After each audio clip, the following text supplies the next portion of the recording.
ఇండస్ట్రీలో హీరోయిన్ గా సక్సెస్ అవ్వాలంటే అందం మాత్రమే ఉంటే సరిపోదు, అదృష్టం కూడా ఉండాలి.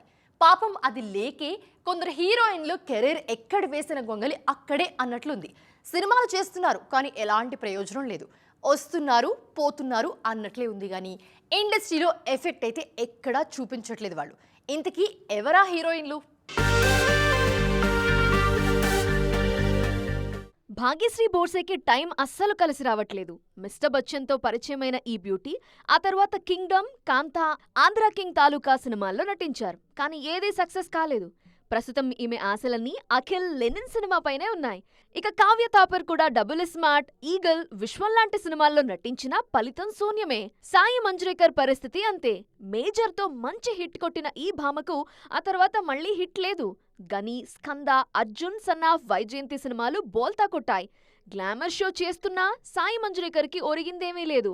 ప్రస్తుతం నిఖిల్ నటిస్తున్న ది ఇండియా హౌస్ ఈమెకు లాస్ట్ ఆప్షన్. ఈ సినిమాని రామ్ చరణ్ నిర్మిస్తున్నారు. ఈ స్మార్ట్ బ్యూటీ నభా నటేష్ సైతం కొన్నేళ్లుగా వరుస ఫ్లాపుల్లో ఉన్నారు. ప్రస్తుతం స్వయంభూ, నాగబంధంతో స్ట్రాంగ్ కంబ్యాక్ ఇవ్వాలని చూస్తున్నారు. ఇక డింపుల్ హైతి, ఆశికా రంగనాథ్ పరిస్థితి అంతే. వరుస సినిమాలు చేస్తున్నా చెప్పుకోదగ్గ విజయం మాత్రం రావట్లేదు. మొత్తానికి గ్లామర్ షోతో మాత్రమే ఇండస్ట్రీలో స్టార్స్ అవ్వరు అనడానికి ఈ హీరోయిన్లే నిదర్శనం.